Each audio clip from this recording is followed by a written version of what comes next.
Assalamualaikum warahmatullahi wabarakatuh. Selamat berjumpa dalam acara NTB Belajar dari Rumah. Sehat, cerdas, dan membanggakan. Pada kesempatan ini, Ibu akan menyampaikan materi tentang gerak lurus. Adapun tujuan pembelajaran kita pada hari ini adalah yang pertama, kalian dapat membedakan antara pengertian jarak dan perpindahan. Yang kedua, kalian juga dapat menganalisis besaran-besaran fisis pada gerak lurus dengan kecepatan tetap atau konstan serta penerapannya dalam kehidupan sehari-hari. Yang ketiga, dapat menjelaskan karakteristik gerak lurus dengan kecepatan tetap atau konstan serta yang keempat, dapat membedakan kelajuan dan kecepatan. Anak-anakku yang tercinta, pada kali ini kita akan masuk pada materi gerak lurus. Namun, sebelum masuk pada materi gerak lurus, kalian harus ingat dulu materi yang sudah kita pelajari beberapa waktu yang lalu. Yang pertama, kalian sudah belajar tentang besaran dan satuan. Kalian juga sudah belajar tentang vektor. Maka, dua materi ini adalah materi pendukung untuk masuk pada materi gerak lurus. Oke, pada gerak lurus, kita berbicara dengan gerak yang lintasannya lurus. Namun, sebelum masuk pada materi ini, kalian perhatikan dulu video berikut ini. Dalam kehidupan sehari-hari, kita sering melihat atau mengamati benda yang bergerak. Bahkan, kita sendiri loh yang menggerakkannya, atau yang bergerak adalah diri kita sendiri. Pernahkah kamu memperhatikan sebuah mobil yang berjalan, seorang anak yang berlari, kereta yang berjalan, buah yang jatuh dari pohonnya, dan seseorang yang bersepeda? Jika kita perhatikan, semua benda yang kita amati tersebut membentuk suatu lintasan. Lintasan apakah itu? Ya, tepat sekali, lintasan lurus.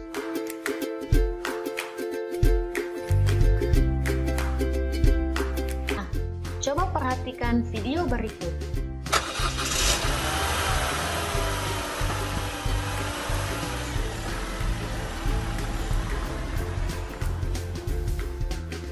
Dari video tersebut, apakah yang terjadi pada mobil? Apa yang terjadi pada sepeda? Apa yang terjadi pada motor? Mengapa mobil dan motor dikatakan bergerak? Bagaimana bentuk lintasan mobil dan motor? Dari video tersebut, kita mengetahui bahwa suatu benda dikatakan bergerak apabila kedudukannya senantiasa berubah terhadap suatu acuan tertentu. Sedangkan dari video tersebut, kita juga mengetahui bahwa gerak lurus adalah gerak suatu benda yang lintasannya lurus.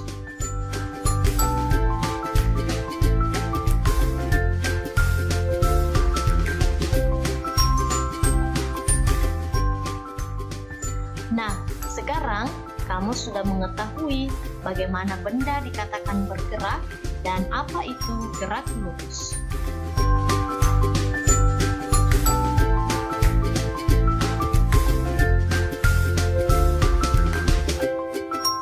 Dara telah diberitahu bahwa lokasi toko baju 40 meter dari tempatnya berada. Saat ini, Dara berada di depan toko mainan. Dara pun berjalan ke toko baju, tapi tiba-tiba temannya menelpon untuk ke toko bunga. Lokasi toko bunga berada 30 meter dari toko mainan. Nah, apakah Dara dikatakan bergerak? Mengapa? Apakah selama Dara berjalan, dia dikatakan berpindah tempat? Berapakah jarak yang ditempuh Dara dari toko mainan sampai ke toko bunga? Berapa besar perpindahan Dara dari toko mainan ke toko bunga? Kemanakah arah perpindahannya? Ya, dalam fisika seberapa jauh Dara berjalan, kita menyebutnya sebagai jarak.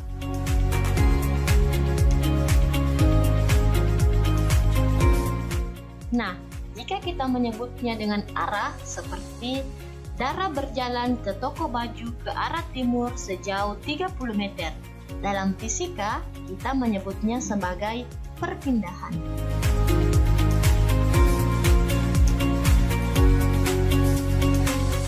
Nah, sekarang kita sudah mengetahui apa itu jarak dan perpindahan, serta perbedaannya.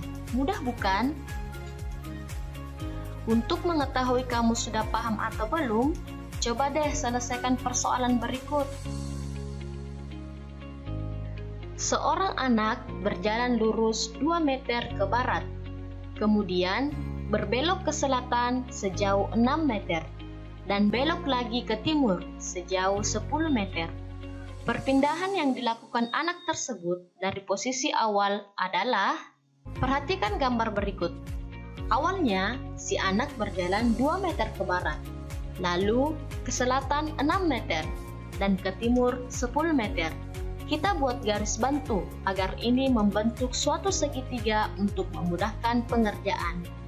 Jadi, perpindahannya di sini. Kamu masih ingat rumus Pythagoras? Nah, saya ingatkan kembali. Ya, tepat sekali. Jadi, perpindahan si anak adalah akar 8 pangkat 2 ditambah 6 pangkat 2 menjadi akar 100 dan hasilnya adalah 10 meter.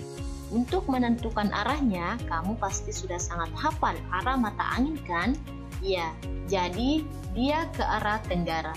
Jadi, jawaban yang benar adalah perpindahan si anak adalah 10 meter ke arah tenggara.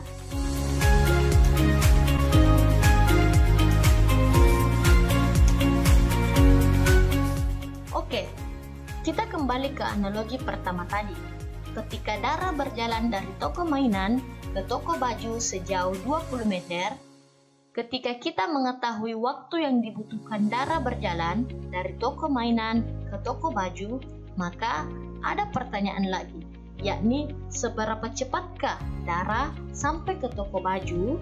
Nah, besaran fisis yang menjelaskan seberapa cepat benda bergerak adalah kelajuan. Kelajuan adalah ukuran yang menyatakan seberapa cepat benda bergerak, atau secara umum diketahui bahwa kelajuan sama dengan jarak dibagi waktu, atau V sama dengan S dibagi T. Adapun satuan dari kelajuan adalah meter per sekon. Nah, bagaimana cara kita menentukan kelajuan Dara?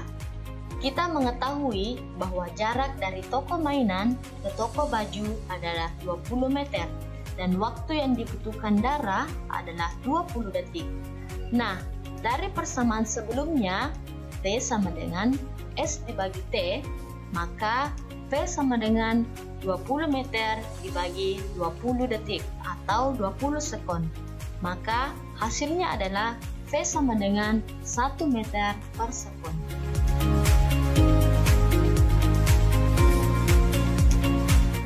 Nah, perlu diketahui bahwa kita belum membahas arah ketika kita berbicara tentang kelajuan. Nah, bagaimana jika saya mengatakan Dara berjalan 1 meter per sekon ke arah kanan? Nah, ketika kita berbicara kelajuan dan arah, kita berbicara tentang kecepatan.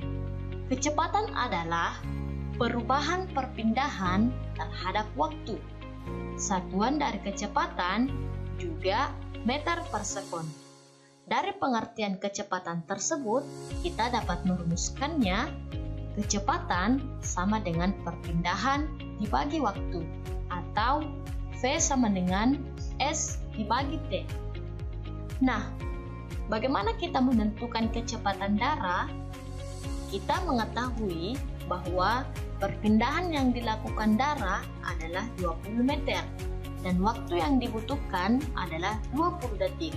Sehingga V sama dengan S dibagi T menjadi 20 meter dibagi 20 sekon sama dengan 1 meter per sekon. Farid ingin membeli buku. Di mana tempat terdekat ia bisa membeli buku? Farid bisa ke toko buku terdekat 30 meter ke kiri dari toko mainan. Seberapa jauh Farid berjalan? Ya, betul. Jarak Farid berjalan adalah 30 meter. Lalu, bagaimana dengan perpindahan Farid dari toko mainan? Tepat sekali. Perpindahan Farid adalah 30 meter ke arah kiri. Sekarang, kita mengetahui bahwa Dara berjalan 20 meter ke kanan dari toko mainan. Sedangkan Farid berjalan 30 meter ke kiri dari toko mainan. Jika toko mainan menjadi acuan, maka kita bisa mengatakan bahwa perpindahan yang dilakukan Dara bernilai positif, sedangkan perpindahan yang dilakukan Farid bernilai negatif. Sehingga kita bisa mengatakan bahwa perpindahan Dara sama dengan plus 20 meter, sedangkan perpindahan Farid sama dengan minus 30 meter.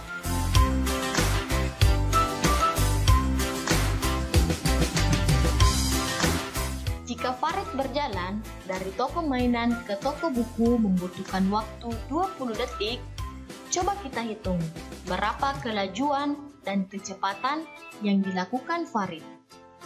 Nah, kita mengetahui bahwa jarak sama dengan 30 meter, waktu sama dengan 20 detik, sehingga kelajuan yang dilakukan Farid sama dengan jarak dibagi waktu sama dengan 30 meter bagi 20 detik sama dengan 1,5 meter per sekon. Sekarang, untuk kecepatannya, kita mengetahui bahwa perpindahan yang dilakukan Farid adalah minus 30 meter, sedangkan waktu yang dibutuhkan adalah 20 detik, sehingga kecepatannya sama dengan perpindahan dibagi waktu atau minus 30 dibagi 20 sama dengan minus 1,5 meter per sekon. Nah, sekarang coba kamu selesaikan masalah berikut. Ahmad berjalan 2 meter dengan waktu 5 detik, sedangkan Jody berjalan 4 meter dengan waktu 5 detik. Nah, untuk pertanyaan berikut, silahkan isi pada lembar kerjamu. Berapakah jarak yang ditempuh Ahmad dan Jody setelah 5 detik? Berapakah perpindahan yang ditempuh Ahmad dan Jody setelah 5 detik? Berapakah besar kelajuan yang dilakukan oleh Ahmad dan Jody? Berapakah kecepatan yang dilakukan oleh Ahmad dan Jody?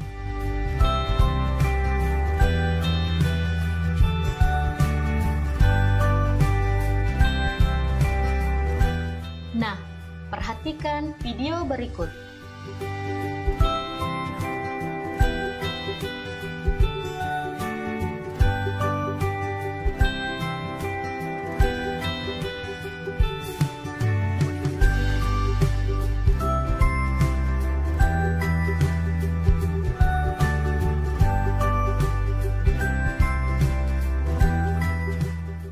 Nah, saat kita melihat mobil tersebut, kita akan mengetahui bahwa kecepatan di tiap titik tentu berbeda. Misal, di A, mobil masih diam. Kemudian, mobil mulai menaikkan kecepatannya. Lalu, saat berbelok di titik B, di waktu 2 detik akan menurunkan kecepatannya. Lalu, menaikkannya lagi, dan kemudian betul-betul berhenti di titik C di waktu 3 detik. Keseluruhan gerak mobil tidaklah selalu tetap. Nah, dalam fisika, untuk menentukan kecepatan pada saat atau detik tertentu, kita menggunakan besaran yang dinamakan kecepatan sesaat, di mana kita menggunakan V sama dengan dr per dt, atau turunan posisi terhadap waktu. Perlu diketahui bahwa R di sini adalah menandakan posisi. Tentu, kita bisa saja menggunakan simbol R, S, ataupun X, asal kesemuanya kita paham bahwa maknanya adalah posisi benda. Lalu, bagaimana jika kita ingin mengetahui kecepatan selang waktu tertentu? Nah, kita menggunakan yang namanya kecepatan rata-rata, di mana V sama dengan delta R per delta T, atau R2 dikurangi R1 dibagi T2 dikurangi T1. Untuk lebih memahaminya, mari kita perhatikan contoh berikut. Sebuah benda bergerak dengan persamaan R sama dengan 4T pangkat 3 ditambah 3T pangkat 2 ditambah 2T ditambah 5. Tentukan. Yang pertama, kecepatan benda saat T sama dengan 2 sekon. Kemudian, yang kedua, kecepatan benda selang waktu T1 sama dengan 1 sekon sampai T2 sama dengan 3 sekon. Nah, sebagaimana diketahui bahwa kecepatan sesaat sama dengan turunan posisi terhadap waktu, atau V sama dengan dr per dt. Maka, apakah kamu masih ingat cara mengerjakan soal turunan? Jika R sama dengan A dikali T pangkat B, maka turunan E terhadap T sama dengan, nah, pertama pangkatnya kita kalikan dengan A, kemudian pangkat dari T dikurangi 1. Jika kamu masih bingung, berlatihlah terlebih dahulu soal turunan. Contoh, R sama dengan 4T pangkat 2, maka turunan R terhadap T adalah 2 dikali 4 sama dengan 8. Kemudian pangkat T dikurangi 1 menjadi T pangkat 1. Jadi hasilnya menjadi 8T. Oke, kembali ke persoalan tadi.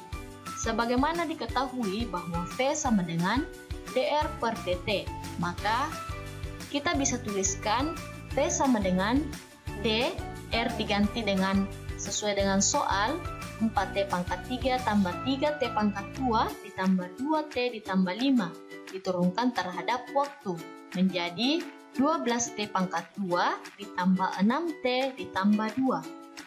Sehingga kecepatan di saat T sama dengan 2 sekon adalah V pada detik 2 sekon menjadi, kita ganti T-nya menjadi 2 sekon, sehingga menjadi 12 dikali 2 pangkat 2 ditambah 6 dikali 2 ditambah 2. Hasilnya adalah 62 meter per sekon.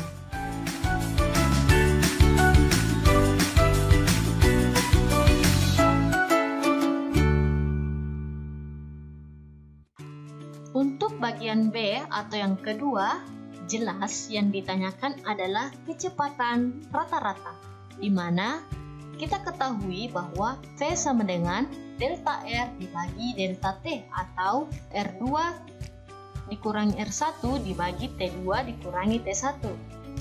Terlebih dahulu kita harus mencari R2 dan R1, di mana R2 di sini pada saat T sama dengan 3 sekon dan R1 pada saat T sama dengan 1 sekon. Jadi R2 pada saat T sama dengan 3 sekon menjadi 4 dikali 3 pangkat 3 ditambah 3 dikali 3 pangkat 2 ditambah 2 dikali 3 ditambah 5 sama dengan 146 meter. Dan R1 pada saat T sama dengan 1 sekon menjadi 4 dikali 1 pangkat 3 ditambah 3 dikali 1 pangkat 2 ditambah 2 dikali 1 tambah 5 sama dengan 14 meter. Sehingga kecepatan rata-rata menjadi 146 dikurangi 14 dibagi 3 dikurang 1 menjadi 66 meter per sekon.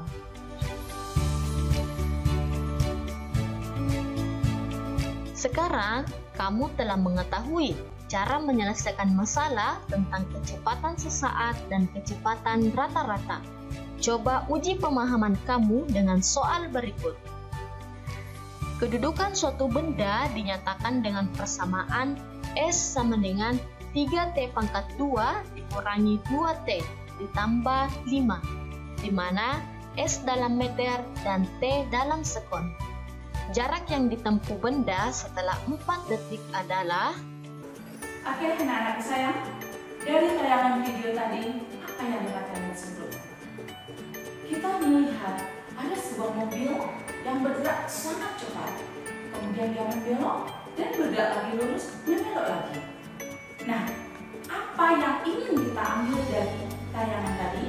Mari kita ikuti pelajaran berikut ini. Oke, anak-anak sayang, untuk mempelajari gerak lurus, kita harus paham dulu apa itu jarak dan perpindahan. Dalam kehidupan sehari-hari, kita sering berkata, jarak dari rumah saya ke sekolah adalah 2 km. Jarak dari rumah saya ke mall adalah 4 km. Kadang-kadang kita juga berpikir, jarak itu adalah suatu lintasan yang selama ini kita tempuh untuk mencapai suatu tujuan. Maka, dapat kita simpulkan bahwa jarak adalah panjang lintasan yang kita tempuh. Nah, misalkan kita ingin pergi ke suatu lapangan sepak bola, kemudian sampai di sana kita ingin berputar mengelilingi lapangan sepak bola itu. Kita berangkat dari satu titik, kemudian kita berjalan sampai ke titik itu lagi. Nah, maka jarak yang kita tempuh adalah panjang lintasan yang kita lalui, sama dengan keliling satu lapangan sepak bola. Namun, ada juga yang disebut dengan perpindahan. Apa sih perpindahan itu? Nah, kita ambil contoh yang tadi. Ketika kita bergerak dari satu titik, ada satu lapangan sepak bola, kita berputar mengelilingi lapangan itu, kemudian kita sampai di situ kembali. Kalian bisa berpikir, kenapa perpindahan itu salah? Kalau kita perhatikan, kita bergerak dari titik itu dan kembali ke titik itu. Berpindah kita? Kita tidak berpindah, maka perpindahannya sama dengan nol. Nah, dalam kehidupan sehari-hari, ini sering kali kita lalui, kita alami. Kita berpindah dari satu tempat ke tempat yang lain, kita menuju satu tempat ke tempat yang lain dari satu tempat, maka kadang-kala kita mencari lintasan-lintasan tertentu yang sangat gampang dan sangat singkat kita lalui, atau kita istilahkan dengan jalan lintas. Oke, perpindahan itu sebenarnya adalah perubahan posisi dari kedudukan akhir ke kedudukan awal, atau dari kedudukan awal ke kedudukan akhir. Nah, kalau kita ambil selisihnya, maka perpindahan adalah perubahan posisi dari kedudukan akhir ke kedudukan awal. Beda dengan lintasan tentunya.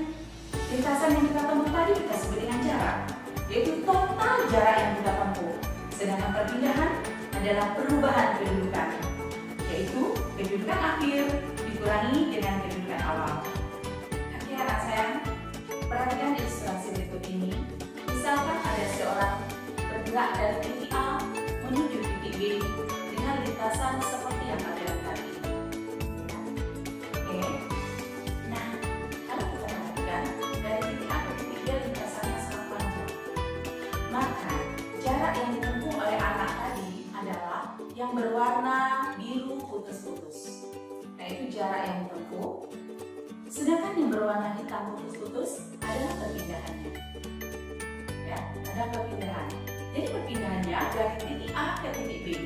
Sedangkan jarak yang ditempuhnya adalah melalui panjang lintasan ini bisa kita ukur. Yang tentunya tidak berapa. Nah, anak-anak sayang, titik A, titik B, perpindahannya hanya sedikit. Maka dari A ke B, perpindahan mempunyai arah. Jadi arah dari A ke B, kemudian lintasan yang panjang tanpa arah. Maka kita dapat menyimpulkan bahwa dari titik A ke titik B perpindahan merupakan suatu besaran yang memiliki arah. Dia punya nilai, punya arah. Maka perpindahan termasuk pada besaran vektor. Nah, itu yang sudah kita pelajari pada bab sebelumnya. Sedangkan jarak tidak merupakan perpindahan, tidak merupakan alur yang memiliki arah-arah tertentu. Dia cuma menghitung berapa panjang lintasan yang ditempuh. Maka jarak merupakan besaran skalar tidak memiliki arah, tapi dia mempunyai nilai. Berapa nilai perpindahannya? Itulah yang disebut dengan jarak. Sekali lagi, jarak adalah panjang lintasan yang ditempuh tanpa mempedulikan arah. Sehingga jarak termasuk besaran skalar, hanya memiliki nilai tapi tidak menentukan arah. Berikutnya, ketika kita berjalan dari rumah, silakan perhatikan tayangan ini yang bertulis ya. Kita dari rumah X ke rumah Y, kemudian ke sekolah. Ya, kita perhatikan. Kalau kita bergerak dari X ke rumah Y dulu, yang paling tempat kita akan ke sekolah, baru kita berangkat sekolah. Maka panjang lintasan yang kita tempuh adalah 300 meter ditambah 400 meter. Ya, kita sampai di sekolah. Ya kan? Itu jarak yang kita tempuh. Kemudian, yang perpindahannya dari mana? Ya, perpindahannya adalah dari rumah X ke sekolah. Ya, berarti kalau kita langsung ke sekolah tanpa kita mampir ke rumah Y, maka kita langsung berpindah dari rumah ke sekolah. Jarak yang kita tempuh hanya 500 meter. Nah, jarak yang singkat ini kita berpindah dari rumah kita, dari rumah X ke rumah Y, tanpa ke rumah Y pun kita langsung ke sekolah, kita menempuh jarak 500. Tetapi kalau kita ke rumah Y dulu, kita menempuh 300 dan 400, sehingga totalnya 700. Nah, dari rumah X ke rumah Y ke sekolah, kita menempuh 700, disebut dengan jarak. Maka perpindahannya dari rumah X langsung ke sekolah. Itu jalan lintas yang kita sebut tadi. Maka kita berpindah sejauh 500 meter. Anak-anak saya, untuk mempermudah atau mengecek pemahaman kalian, mari kita lihat soal berikut. Misalkan sebuah mobil bergerak sejauh 80 km ke arah timur.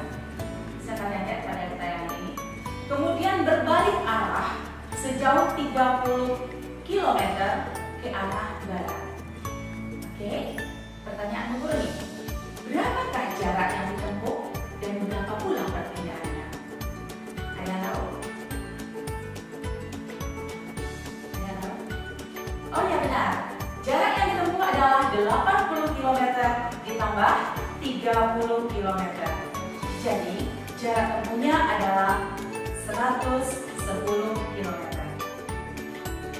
Kalau perpindahan gimana? Ya, tepat sekali. Perpindahan yaitu 80 km ke arah timur dikurangi ke arah barat 30 km. Sehingga dia hanya berpindah sejauh 50 km. Mantap. Kalian hebat semua. Oke, anak-anak sayang, berarti untuk perpindahan dan jarak kalian sudah mantap. Kita lanjut berikutnya ke bagian kelajuan dan kecepatan. Nah, kita bayangkan mobil tadi yang bergerak laju terus tanpa arah. Di video tadi kita sudah melihat di awal bahwasannya sebuah mobil bergerak laju tanpa memperhatikan jarak yang ditempuh, tanpa memperhatikan lintasannya, dia cuma melaju terus. Nah, sekarang kita lihat. Kelajuan itu merupakan jarak tempuh dibagi dengan waktu tempuh. Misalkan tadi, anak yang berlari atau berjalan sekeliling lapangan sepak bola tadi, jarak tempuhnya adalah 1 kali keliling lapangan sepak bola. Waktu tempuhnya misalkan 10 menit. Maka kelajuannya adalah jarak tempuhnya tadi dibagi dengan waktu tempuh. Itu disebut dengan kelajuan. Nah, kalau tadi kita perhatikan, jarak merupakan besaran skala tanpa arah, hanya memperhatikan panjang lintasan yang ditempuh. Maka kelajuan pun merupakan besaran skala. Bagaimana dengan kecepatan?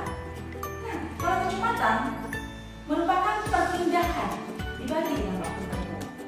Jadi berapa jauh atau berapa perpindahan kita dibagi dengan waktu yang kita butuhkan, itu yang disebut dengan kecepatan. Tadi kita melihat bahwa perpindahan merupakan besaran vektor. Ya, perpindahan dalam fisika disebutkan dengan S, jarak pun dengan S. Waktu tempuh T. Sehingga kecepatan dapat didefinisikan sebagai jarak tempuh atau yang merupakan selisih jarak tempuh atau perpindahan dibagi dengan waktu tempuh. Besaran vektor dibagi dengan besaran skalar. Maka kecepatan merupakan besaran vektor. Jadi kecepatan adalah perpindahan dibagi waktu tempuh. Secara matematis dapat kita lihat bahwa V kecepatan sama dengan S per T. S adalah jarak kalau dalam kecepatan perpindahan, sedangkan T adalah waktu tempuh. Untuk kelajuan, V adalah kelajuan, sementara S-nya adalah jarak tempuh dan T adalah waktu tempuh. Tadi kita sudah melihat apa itu laju atau kelajuan, apa itu kecepatan. Nah, bagaimana penerapannya dalam kehidupan sehari-hari? Misalkan sebuah mobil bergerak ke arah barat 20 km per jam, pelan karena macet, rawi.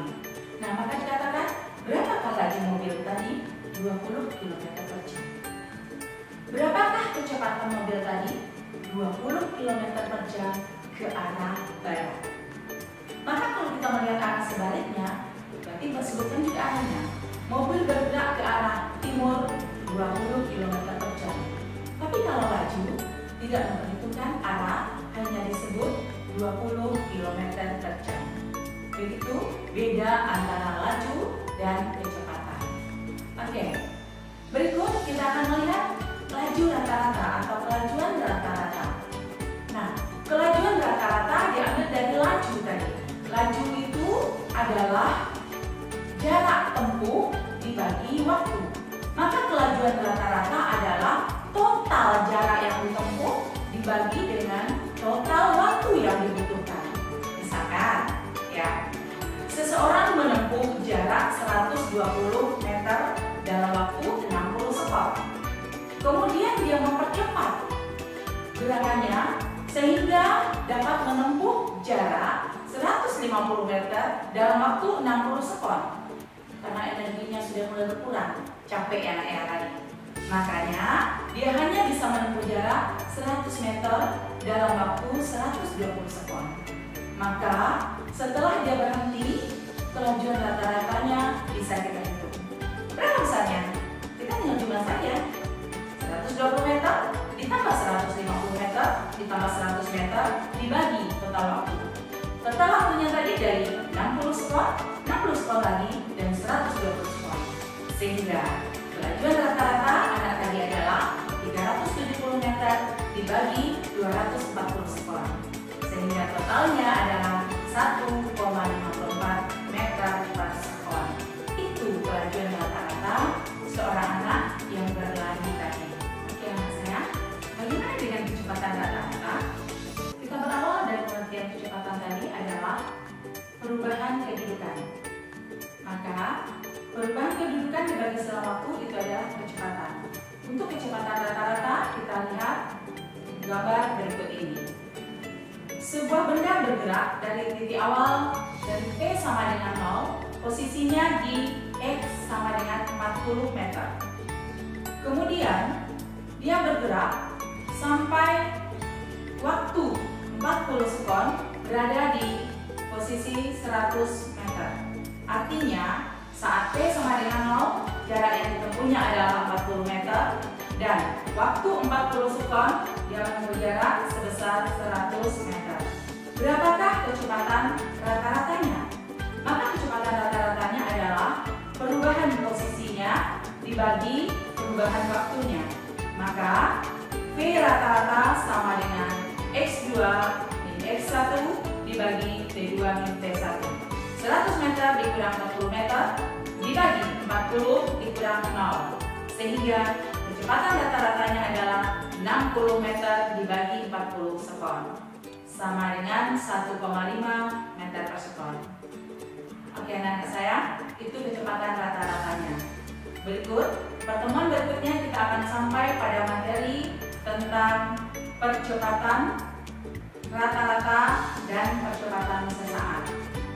Sampai di sini pertemuan kita pada kali ini. Jadi akan sudah kita pelajari selama waktu tadi, maka kita dapat simpulkan. Yang pertama, jarak adalah panjang lintasan yang dibentuk oleh sebuah partikel atau benda.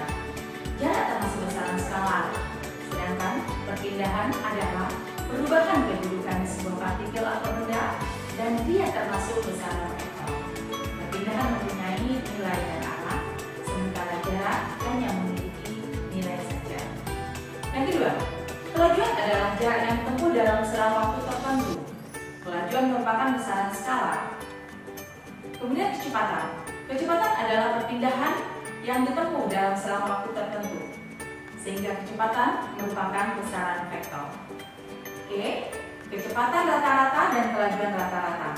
Kelajuan rata-rata adalah total jarak yang ditempuh bagi dengan total waktu, sementara kecepatan rata-rata adalah perubahan posisi dibagi dengan selang waktu. Demikian pembelajaran kita pada hari ini. Kalian juga dapat menyaksikan tayangan materi ini dalam laman berikut. Semoga anak-anak selalu sehat dan ingat untuk menerapkan protokol kesehatan seperti mencuci tangan, menggunakan masker, menjaga jarak, dan berdoa. Sampai jumpa.